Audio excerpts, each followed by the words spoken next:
အားလုံးမင်္ဂလာပါရွှေတုဒ YouTube channel ကနေပြန်လည်ကြိုဆိုလိုက်ပါတယ်ခင်ဗျာဒီနေ့လောက်ပြပေးသွားမှာတော့ PVC ပိုက်တွေကိုအသုံးပြုပြီးအခုလိုမျိုးမျက်နှာကျက်မီဇိုင်းလေးကိုလောက်ပြသွားမှာဖြစ်ပါတယ်ခင်ဗျာတလက်မပိုက်ကိုအရှိ3လက်မခွဲစီ10ခုဖြတ်ပါမယ်5စုံသာ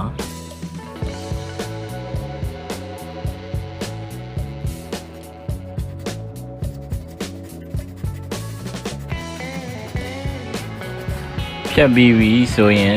45ဒီဂရီစောင်းဖို့အတွက်အခုလိုမျိုးပုံစံလေးလိုက်လုပ်ပေးပါခင်ဗျာအထိုင်ဖြတ်ဆက်ရှိတဲ့လူကတော့ဒီပိုက်45ဒီဂရီချင်းတွဲကြဖြတ်နည်းလေးကိုကျော်လို့ရပါတယ်ကျော်ကြည့်လို့ရပါတယ်ခင်ဗျာချင်းတွဲကြချိုးနည်းကတော့အများကြီးရှိပါတယ်ခင်ဗျာအဲ့ဒီနေရာမှာကျွန်တော်လွှဲမယ်လို့ထင်တဲ့ဟာကိုလုပ်ပြပေးတာဖြစ်ပါတယ်ခင်ဗျာ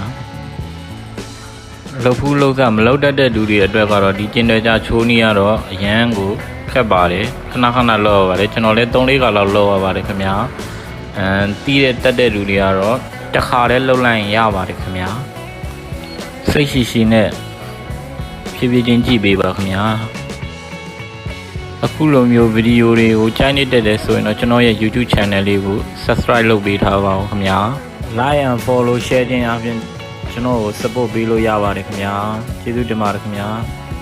အားလုံးဆက်လက်တူတူကြည့်ရအောင်ပါခင်ဗျာ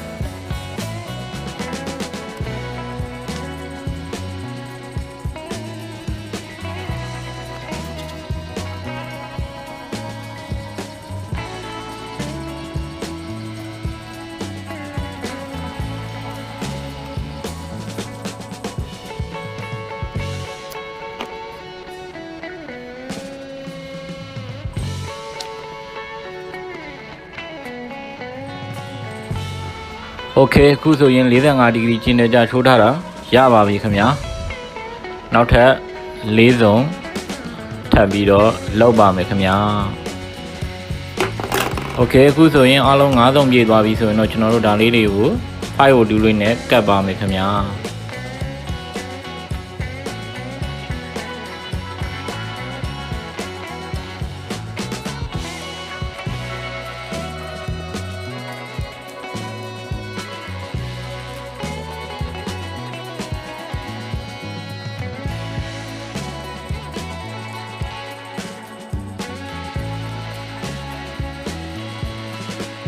ဟုတ်ကဲ့အခုလိုမျိုး9စုံလုံးကပ်ပြီးသွားပြီဆိုရင်တော့ကျွန်တော်တို့အလဲတဲထဲမှာ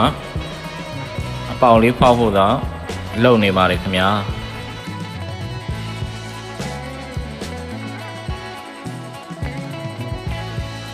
ကျွန်တော်အပေါင်လေးဖောက်တာတော့ကြော်လိုက်ပါမယ်ခင်ဗျာအားလုံးအဆင်ပြေသလိုဖောက်လို့ရပါတယ်โอเคဒါကတော့ခုနအပေါင်ထဲကိုထည့်ဖို့အတွက်9မူလာလက်မဝခေါ်တာလားမသိပါဘူးဗျာအဲ့ဒါကိုကျွန်တော်10လက်မစီ9ချောင်းဖြတ်ပါမယ်ခင်ဗျာ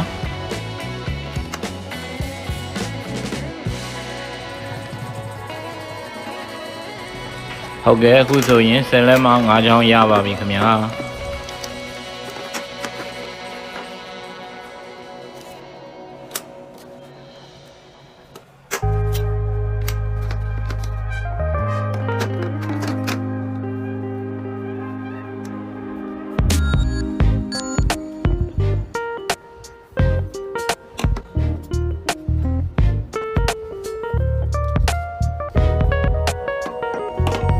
ဟုတ်ကဲ့ဒါကတော့2လက်မပိုက်ပါဒါကိုကျွန်တော်တို့အရှိ4လက်မဖြတ်ပါမယ်ခင်ဗျာ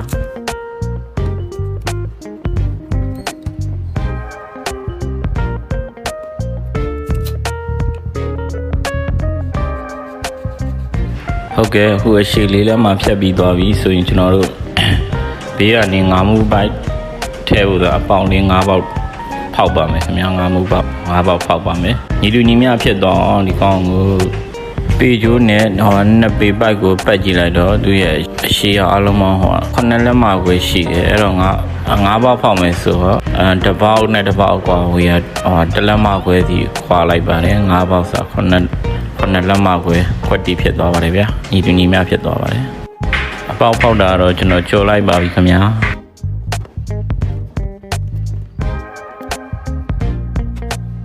ဟ ဟုတ်ကဲ့အခုလိုမျိုးဘေးကနေတစ်လက်ငါးလက်ရသွားပြီဆိုရင်ကျွန်တော်တို့မီးလေးတွေထည့်ဖို့ပြင်ဆင်လိုက်ပါဦးမယ်ခင်ဗျာဒီ LED မီးလေးတွေကတော့1 watt ရှိတဲ့ LED မီးလေးတွေဖြစ်ပါတယ်ခင်ဗျာဒီ LED လေးတွေကတော့ဘေးကငုတ်လေးတွေမှာသူကအဖိုမဆိုပြီးတော့ရေးပြထားပါတယ်ခင်ဗျာမှားပြန်တော့အကြောင်းမရှိပါဘူးဟုတ်ကဲ့ LED မီးလေး join နေတာလေးကိုကျွန်တော်လုပ်နေတဲ့အတိုင်းလိုက်ပြီးလုပ်ပေးပါခင်ဗျာ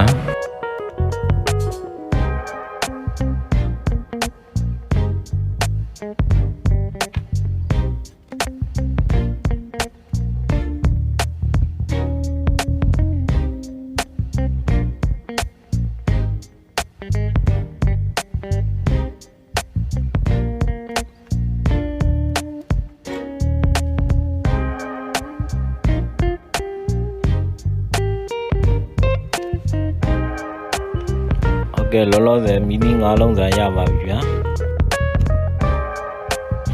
အဝိုင်းပြားလေးတွေကတော့ PVC ပိုက်ကိုခလဲကနေချမ်းပြီးတော့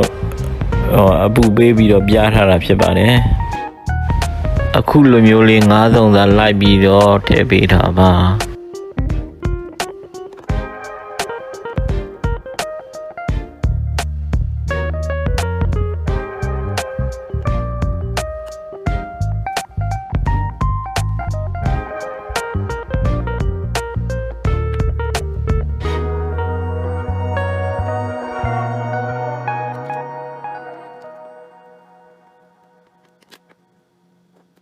LED မီဒီလေးတွေတစ်လုံးနဲ့တစ်လုံး join တာတော့ကျွန်တော်တို့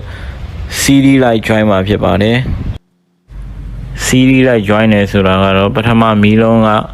အပေါင်းနဲ့ဒုတိယမီးလုံးကအနှုတ်နဲ့ဆက်တာပေါ့နော်တကယ်လို့ပထမမီးလုံးကအနှုတ်ဆက်မယ်ဆိုရင်အနှုတ်နဲ့ဆက်မယ်ဆိုရင်ဒုတိယမီးလုံးကအပေါင်းပေါ့နော်အဲ့လိုမျိုးအစင်လိုက်ဆက်သွားပါတော့အပေါင်းနှုတ်ဆက်မယ်အပေါင်းနှုတ်ဆက်မယ်အပေါင်းနှုတ်ဆက်မယ်အဲ့လိုမျိုးနောက်ဆုံးနှစ်ဆကတော့အပေါင်းတစ်စနဲ့အနှုတ်တစ်စကျန်ခဲ့မှာပေါ့နော်အဲ့လိုပါပဲ CD ဆက်တာတော့အပေါင်းနှုတ်ဆက်တာလေးကတော့ဒီတိုင်းကြည့်ပြီးနားထောင်နေတော့နည်းနည်းနားလဲမှာမဟုတ်မျက်လုံးနဲ့မြင်မှာမဟုတ်ဒါကိုယ်တိုင်လှုပ်ကြည့်လိုက်တဲ့ချိန်ကျရင်တော့ဒါနားလဲသဘောပေါက်တော့ပါလွယ်ပါတယ်ဒါလေးနားလဲဖို့လွယ်ပါတယ်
ဟုတ်ကဲ့အခုဆိုရင်တော့အားလုံး join ပြီးပါပြီအနီးတစအနဲ့တစပဲကြံပါတော့မယ်ဒါလေးတွေကတော့ကတ်လောင်းတဲ့ plastic ပြားလေးတွေဖြစ်ပါတယ်ဒါလေးတွေနဲ့ကျွန်တော်မီဒီပုံစံအရှည်လေးလုံးမှာဖြစ်ပါတယ်ခင်ဗျာ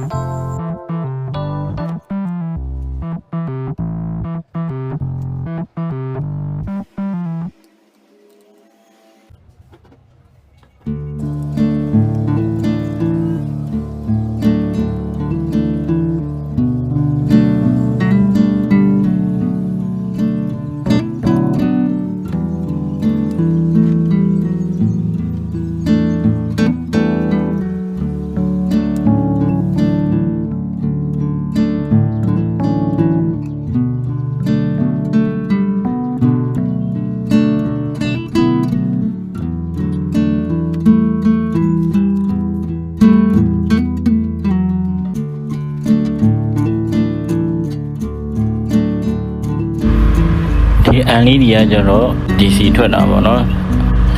ကျွန်တော်တို့ဒါပေမဲ့လျှက်စစ်က AC နဲ့ထုံးဖို့ဆိုရင်ဂျာကန် LED power supply လေးခံပြီးထုံးမှာဖြစ်ပါတယ်အခုကျွန်တော်ပြရတဲ့ဟာလေးပေါ့နော်ဟုတ်ဒါလေးကိုပို့ပြီးကြည့်ကောင်းတော့အနက်6ရောင်းလေးစေမုတ်ပါမယ်ဟုတ်ကဲ့ခင်ဗျာအခုဆိုရင်အရန်ကြည့်ကောင်းတဲ့မီဇန်လေးရရှိလို့လာပါပြီ